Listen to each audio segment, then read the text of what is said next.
The sun peeked through the curtains as Maya opened her eyes. 5 years had passed since she left her hometown. Now, she was back. She stood at the edge of town, staring at the "Welcome to Riverdale" sign. The peeling paint showed how much time had gone by. The town looked smaller than she remembered. Maya walked down Main Street, her suitcase wheels clicking on the sidewalk. Old shops had new names. Faces she once knew now carried more wrinkles. A few people nodded at her, not quite recognizing the woman she had become. The coffee shop still stood on the corner. Maya pushed open the door, and the familiar smell of coffee beans wrapped around her like a warm blanket. Behind the counter stood Tom, his hair now sprinkled with gray. "Maya Bennett? Is that you?" Tom's eyes widened. Maya smiled. "It's been a while. 5 years. What brings you back?" Maya's fingers tightened around her suitcase handle. "My grandfather passed away last week." Tom's smile faded. "Old Mr. Bennett? I'm so sorry. He was a good man." Maya nodded, fighting back tears. Her grandfather had raised her after her parents died. His house at the edge of town was now hers, along with all its memories. After coffee, Maya walked to the house. The garden was overgrown, the paint faded. Inside, everything remained exactly as she remembered. Books lined the shelves. Her grandfather's reading glasses sat on his favorite chair. Maya opened the windows to let fresh air in. As she moved through rooms filled with the past, she found a letter on her grandfather's desk. It was addressed to her. "Dear Maya," it began. "If you're reading this, I've gone to join your grandmother. Don't be sad. I've had a good life. The house is yours now, but more importantly, I hope you find what you've been searching for. Sometimes we need to leave to understand where we belong." Maya wiped away tears. She had left town to become a photographer in the city. She had found success but not happiness.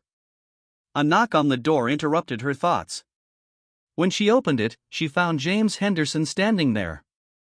They had been best friends growing up, until she left without saying goodbye. "I heard you were back," James said. His eyes were still the same deep blue she remembered. "Just for a few days," Maya replied. "To settle grandfather's affairs." James nodded. "Need any help?" "The house could use some fixing up." The next day, James arrived with tools. They worked together, repairing the porch, cleaning the garden. Words came slowly at first, then more easily as old walls came down. "Why did you leave without saying goodbye?" James finally asked as they sat on the newly fixed porch steps. Maya looked at the sunset. "I was afraid. Afraid of staying in one place forever. Afraid of never knowing what else was out there." "And did you find what you were looking for?" Maya thought about her life in the city. The busy streets. The lonely apartment. Not exactly. Over the next few days, Maya reconnected with the town. She helped at the local festival. She took photographs of places she had forgotten. She had dinner with James' family, where his mother still made the best apple pie in town. One morning, Maya woke up with a new idea. The house felt different now. Not a place of sadness, but of possibility. She called her boss in the city. "I need another month off," she said. Then she walked to the empty storefront on Main Street. 3 weeks later, Bennett Photography Studio opened its doors. Maya's city photographs lined one wall. New pictures of Riverdale filled another. At the opening, James stood beside her. "So you're staying?" Maya looked around at the familiar faces that had become dear to her again. "Sometimes you have to leave a place to know it's home." Outside the window, Riverdale continued its simple, everyday life. Maya had once thought it too small for her dreams. Now she understood that dreams could grow anywhere, even in the soil of your hometown. In her grandfather's letter, she had found her answer. Some journeys took you far away, while others brought you right back where you started, but with new eyes to see what was there all along. Thomas Williams stood in his pristine Royal Guard uniform, his dark skin gleaming under the warm London sunlight.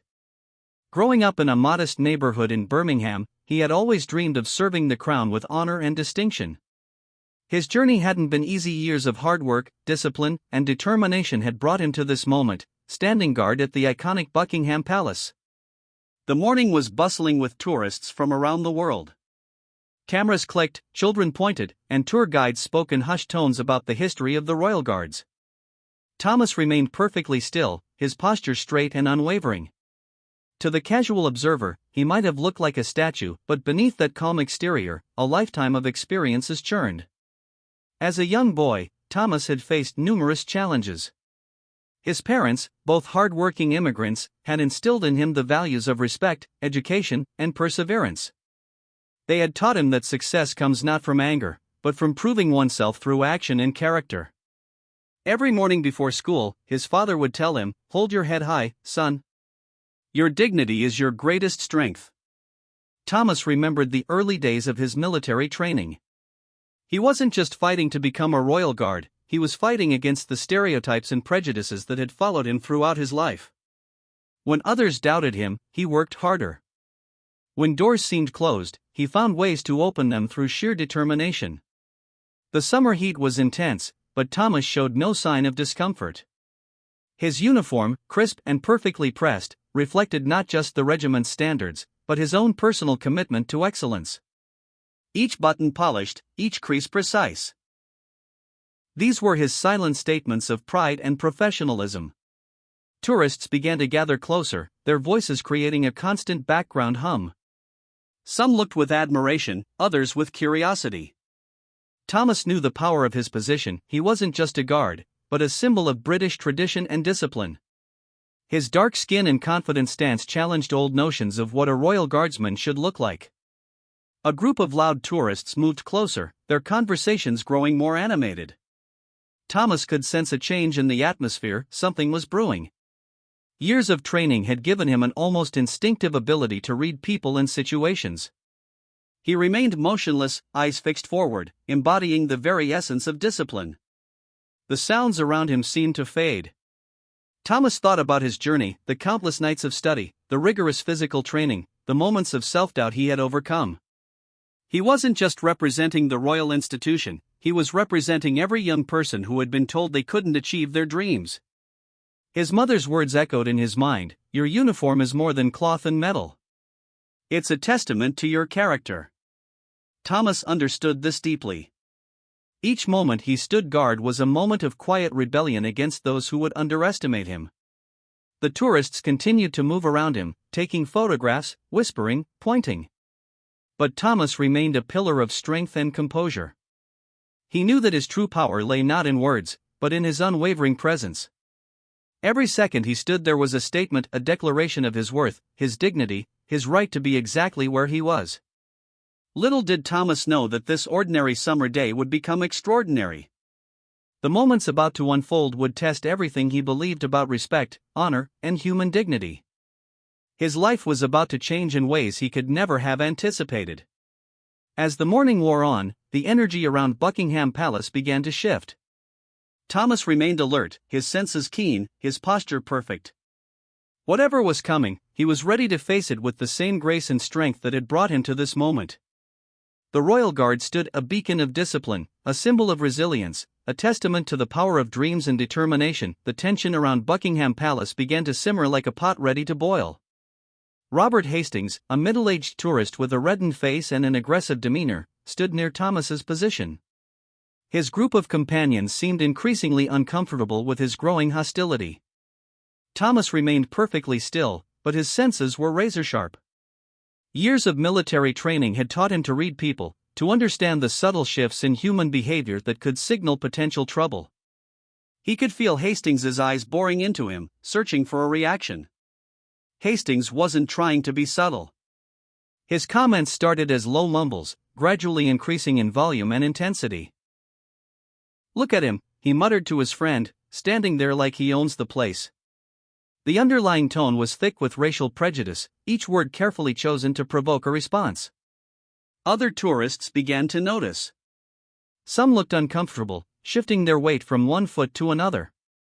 A few older British tourists exchanged knowing glances, the kind of look that suggested they'd seen this type of behavior before but hoped it was becoming less common. Thomas's mind drifted momentarily to his training. He remembered his sergeant's words, "A royal guard doesn't react." A royal guard represents something bigger than himself. Those words had been his shield through countless challenging moments. Hastings grew bolder. His voice became louder, his comments more direct. He wasn't just making passive-aggressive remarks anymore. He was actively trying to provoke Thomas, testing the limits of his composure. "You don't belong here," he muttered, just loud enough for nearby tourists to hear. The crowd around them became noticeably tense. Some tourists looked shocked, others embarrassed. A young woman with a camera lowered her lens, sensing something significant was about to happen. The usual tourist chatter died down to a low, expectant murmur. Thomas could feel his heart rate increasing.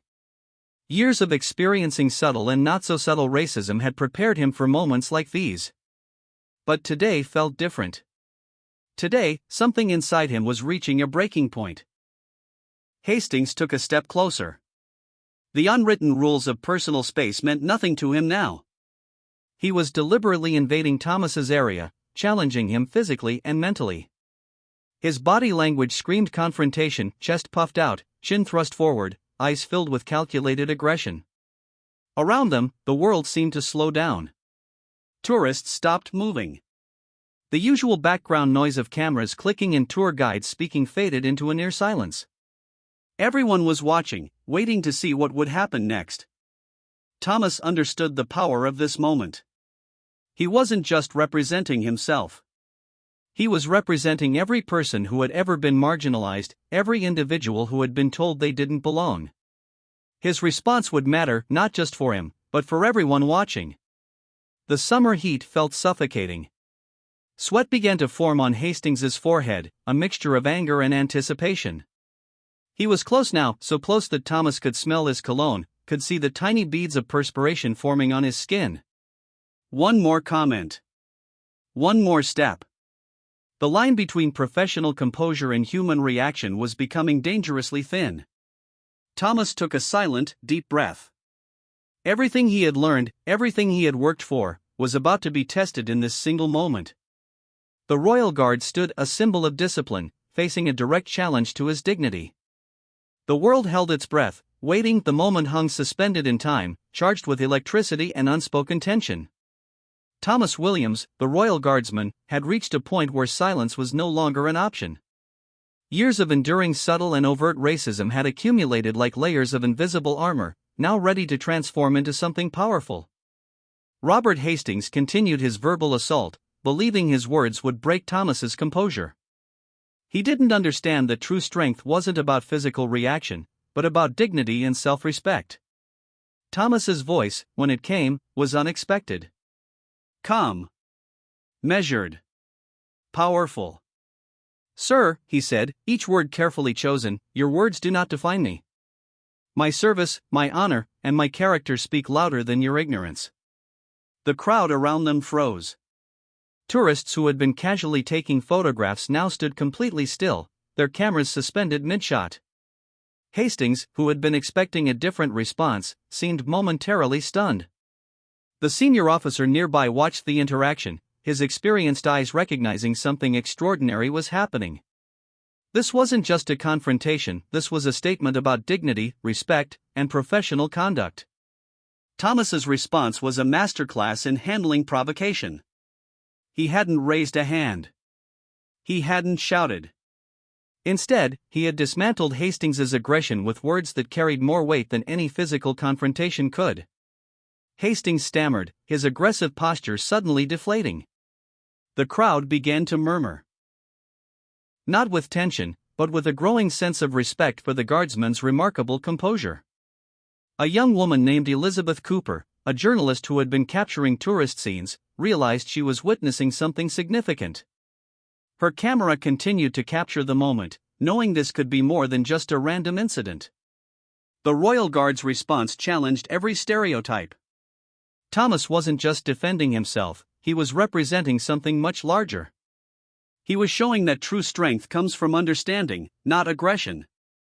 Nearby tourists began nodding, some whispering words of support. The collective energy around Buckingham Palace had shifted from confrontational to something more reflective. Hastings looked around, suddenly aware that public opinion had turned against him. His racist remarks had backfired spectacularly. Instead of humiliating Thomas, he had highlighted the Guardsman's incredible character. The senior officer stepped slightly closer, his positioning subtly supportive of Thomas. Years of military experience had taught him to recognize exceptional conduct, and this was clearly one of those moments. Thomas remained standing, his posture still perfect, his gaze still forward. But there was something different now, a quiet power that radiated from him. He had transformed a potential moment of conflict into a powerful statement about human dignity. Elizabeth Cooper's journalistic instincts were firing. She knew this moment was bigger than a simple confrontation. This was about challenging systemic racism, about showing that professional excellence knows no color. The tourists around them represented a microcosm of society, different ages, different backgrounds, different perspectives. And in this moment, most of them were united in their admiration for Thomas's remarkable response. Hastings, realizing he had lost the moral high ground, began to retreat. His aggressive energy had been completely neutralized by Thomas's calm, intelligent response. The summer sun continued to shine on Buckingham Palace, indifferent to the human drama that had just unfolded. But for those present, everything had changed. Thomas Williams had done more than defend himself. He had delivered a powerful message about respect, professionalism, and human dignity.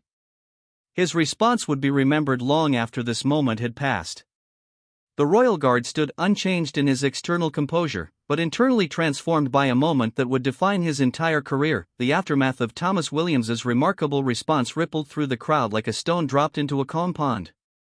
Elizabeth Cooper, the young journalist who had witnessed the entire exchange, stepped forward with purpose, her professional instincts sensing something extraordinary had just occurred. "What I just saw," Elizabeth announced, her voice clear and confident, "is a perfect example of true professionalism and dignity under pressure." Her words cut through the lingering tension, drawing even more attention to Thomas's incredible conduct.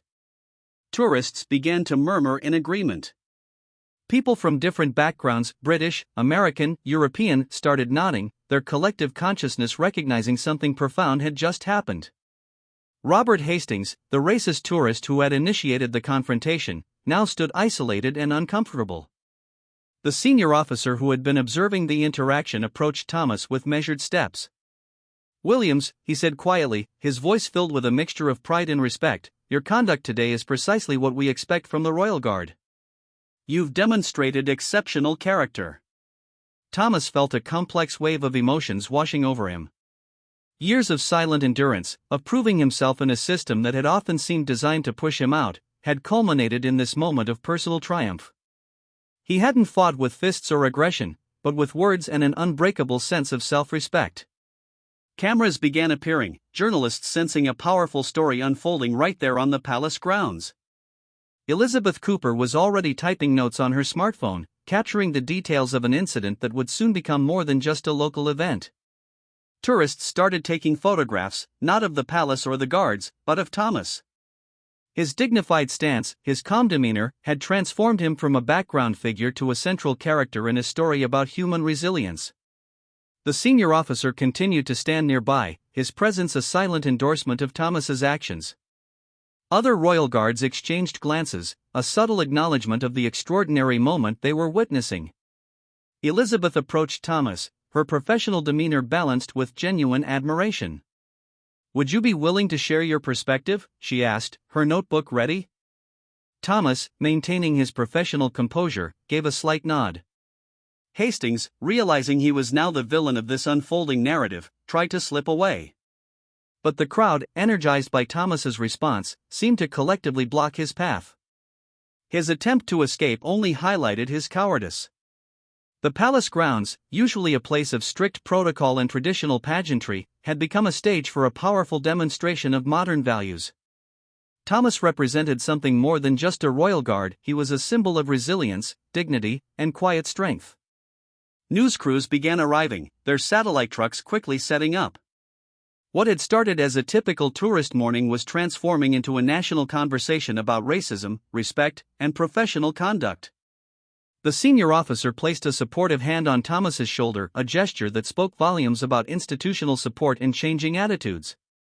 Thomas remained composed, but inside, he felt a surge of validation he had rarely experienced in his career. Elizabeth's article would later capture the essence of the moment. In the face of racist provocation, Royal Guard Thomas Williams demonstrated that true power lies not in physical retaliation, but in maintaining dignity and speaking truth with calm conviction. Tourists continued to discuss the incident, their conversations a mix of admiration, shock, and reflection. Thomas had done more than defend himself, he had challenged systemic racism with a single, powerful response. As the day progressed, the story began to spread. Social media buzzed with clips and commentary. Thomas Williams was becoming more than just a royal guard, he was becoming a symbol of professional excellence and personal integrity. The palace grounds slowly returned to their usual rhythm, but something had fundamentally changed. A quiet revolution had occurred, witnessed by hundreds, and about to be shared with millions. Thomas stood, unchanged in his external posture, but internally transformed by a moment that would define not just his career, but potentially inspire a broader conversation about respect and human dignity.